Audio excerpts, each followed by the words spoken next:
What's going on, my friends? Josh Baldwin here from Mad Money Millennial. In this video, we're going to talk about some brand new and exciting programs for low-income seniors and for those of you receiving SNAP or EBT benefits that you will absolutely want to pay attention to. We also have a list of 32 states, including DC, which were approved by the USDA for extra SNAP in February and March. You can do me a giant favor by tapping those like and subscribe buttons. And let's get into this breaking news update regarding the latest SNAP and EBT benefits information. This information changes on an almost daily basis, and it's my job to keep you informed with the latest updates. So make sure you watch every single video and watch all the way through so you don't miss out on the most current information. Most Americans getting federal food assistance will see their benefits go down after this month as pandemic-era supplements expire. At the same time, lawmakers in Washington are beginning work on a new multi-year farm bill, with some legislators calling for reforms for the food stamps program. Nutrition programs make up 3/4 of the last farm bill, passed in 2018, and most of that goes to the SNAP program. Senator John Boozman of Arkansas, the top Republican on the Senate Agriculture Committee, said at a recent hearing that he supports food assistance programs, but also voiced concerns over their costs and eligibility requirements.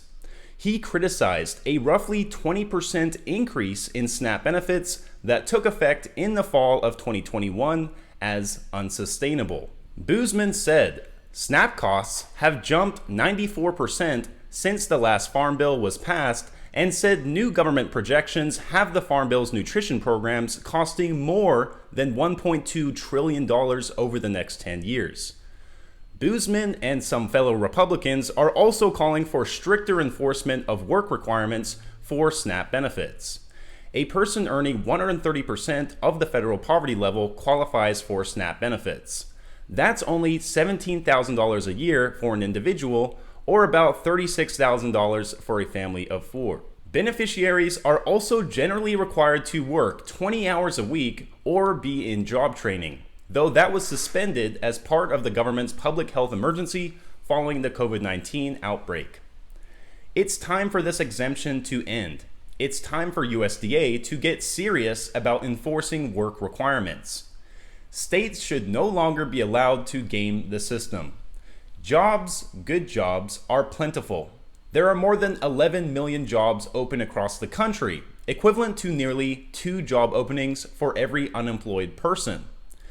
U.S. Congressman Matt Gaetz, along with Representatives Andy Biggs, Dan Bishop, Lauren Boebert, and Ralph Norman, issued a letter today to President Joe Biden, urging him to enact work requirements as a feature of welfare reform. Specifically, the letter calls for the Biden administration to work with Congress to cut irresponsible spending in order to address the looming national debt crisis. The Congressional Budget Office last week released a new 10-year outlook that has federal debt ballooning to $46 trillion over the next decade, nearly double what it is now.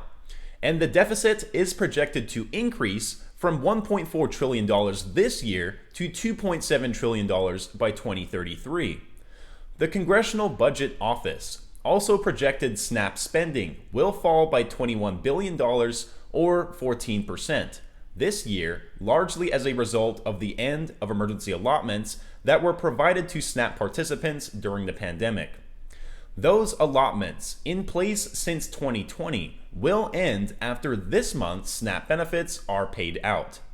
Some states ended the emergency allotments earlier, but they're still in effect for 32 states and the District of Columbia.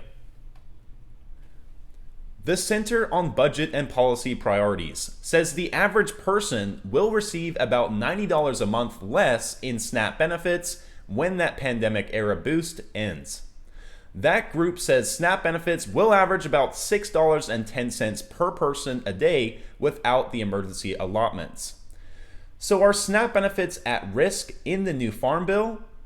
Bernard said he thinks it's more likely that Republicans trying to cut spending will look to beef up eligibility requirements, such as the work requirements. Bernard said he thinks it's more likely that Republicans trying to cut spending will look to beef up eligibility requirements, such as the work requirements, rather than try and reduce what individual beneficiaries receive. Patrick Cooney, a special advisor to poverty solutions at the University of Michigan, also said base SNAP benefits would be very hard to reverse back down. Cutting spending on programs like SNAP alone won't solve the country's budget problems.